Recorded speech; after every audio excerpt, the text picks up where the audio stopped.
नमस्कार दर्शकों, आप देख रहे हैं टीएनवी एकेडमी और मैं हूं आपके साथ आकांक्षा मिश्रा। तो चलिए शुरुआत करते हैं आज के इस सेशन की। सोचिए एक सुबह आपकी कंपनी में सब कुछ नॉर्मल चल रहा है, एम्प्लॉयज काम कर रहे हैं, सिस्टम्स स्मूथली चल रहे हैं, क्लाइंट्स खुश हैं। लेकिन अचानक एक बड़ा साइबर अटैक हो जाता है, डेटा लीक हो जाता है, ऑपरेशंस रुक जाते हैं, पैनिक शुरू हो जाता है। ऐसे समय में सबसे बड़ा सवाल होता है, अब क्या करें? यहीं पर इंटरनेशनल ऑर्गेनाइजेशन फॉर स्टैंडर्डाइजेशन द्वारा बनाया गया ISO 22320 कंपनियों के लिए एक पावरफुल फ्रेमवर्क बनकर सामने आता है। ये स्टैंडर्ड सिखाता है कि इमरजेंसी के समय केओस को कंट्रोल में कैसे बदलना है और कैसे सही डिसीजंस लेकर नुकसान को कम करना है। अब इसे एक real life style case study से समझते हैं। मान लीजिए एक IT कंपनी है ABC टेक, जो ग्लोबल क्लाइंट्स को सर्विसेज देती है। एक दिन अचानक उनके सर्वर्स पर साइबर अटैक होता है और सेंसिटिव डेटा रिस्क में आ जाता है। अगर ये कंपनी प्रिपेयर्ड नहीं होती तो सिचुएशन कंट्रोल से बाहर जा सकती थी, क्लाइंट्स का ट्रस्ट खत्म, लीगल इश्यूज और ह्यूज फाइनेंशियल लॉस।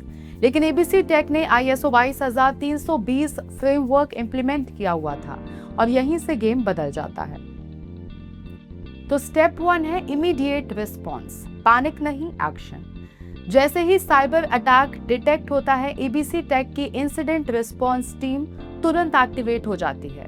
ISO 22320 के अनुसार हर मेंबर को पहले से अपनी रोल क्लैरिटी होती है, कोई भी कंफ्यूजन नहीं होता कि क्या करना है।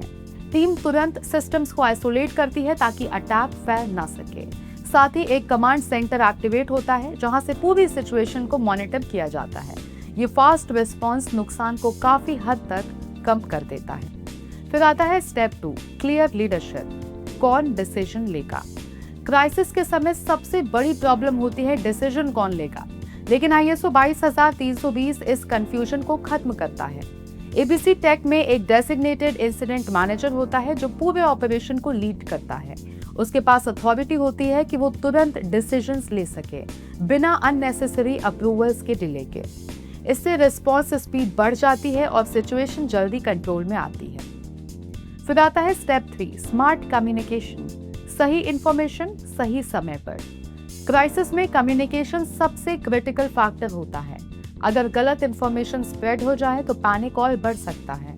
ISO 22320 के अनुसार ABC टेक एक स्ट्रक्चर्ड कम्युनिकेशन प्लान फॉलो करती है। इंटरनल टीम को क्लियर अपडेट्स दिए जाते हैं, क्लाइंट्स को ट्रांसपेरेंट तरीके से सिचुएशन समझाई जाती है और मीडिया के लिए भी कंट्रोल्ड मैसेजिंग तैयार की जाती है। इससे ट्रस्ट बना रहता है और कंपनी की रेप्यूटेशन पर नेगेटिव इम्पैक्ट कम होता है। फिर आता है स्टेप 4, रिसोर्स मैनेजमेंट। सही जगह सही रिसोर्स। इमरजेंसी के समय रिसोर्सेज का सही इस्तेमाल बहुत जरूरी होता है। ABC टेक अपने IT experts, cyber security team और एक्सटर्नल कंसल्टेंट्स को एफिशिएंटली डिप्लॉय करती है। ISO 22320 यह इंश्योर करता है कि रिसोर्सेज वेस्ट ना हो और हर एफर्ट टारगेटेड हो। इससे रिकवरी प्रोसेस फास्टर और इफेक्टिव बनता है। फिर आता है स्टेप 5, कंटिन्यूअस मॉनिटरिंग। सिचुएशन को कंट्रोल में रखना।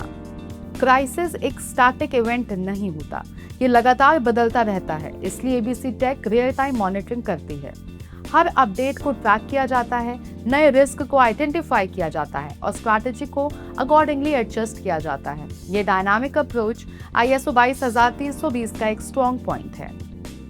फिर आता है अगला स्टेप, स्टेप 6, रिकवरी फेज। वापस नॉर्मल कैसे आए? जब सिचुएशन कंट्रोल में आ जाती है तब फोकस शिफ्ट होता है रिकवरी पर। ABC टेक सिस्टम्स को रिस्टोर करती है, डेटा सिक्योरिटी को स्ट्रेंथन करती है और फ्यूचर रिस्क को प्रिवेंट करने के लिए इंप्रूवमेंट्स करती है। ISO 22320 रिकवरी को भी स्ट्रक्चर्ड बनाता है, जिससे कंपनी जल्दी नॉर्मल ऑपरेशंस में वापस आ सके। फिर आता है step 7, learning and improvement. Her crisis एक लेसन है।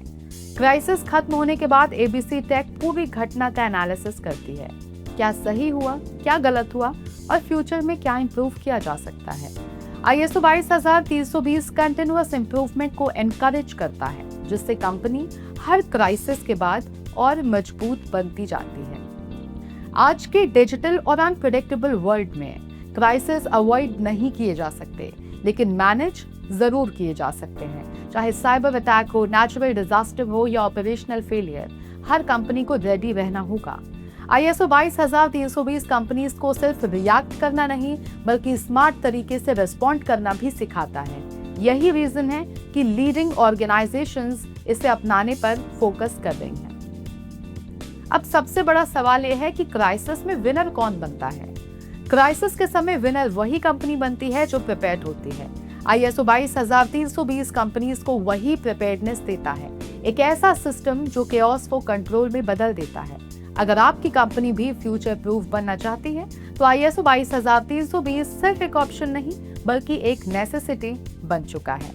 तो दोस्तों, अब आप समझ चुके हैं कि इमरजेंसी के समय कंपनीज कैसे मैनेज करती हैं और ISO 22320 इसमें कितना पावरफुल रोल निभाता है।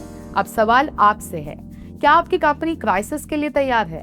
अगर आपको ये स्क्रिप्ट हेल्पफुल लगी तो इसे शेयर जरूर करें और ऐसे ही एंगेजिंग कंटेंट के लिए जुड़े रहें TNV अकेडमी के साथ। हम फिर मिलेंगे ऐसे ही तमाम जानकारी के साथ। तब तक के लिए देखते रहें TNV अकेडमी। धन्यवाद।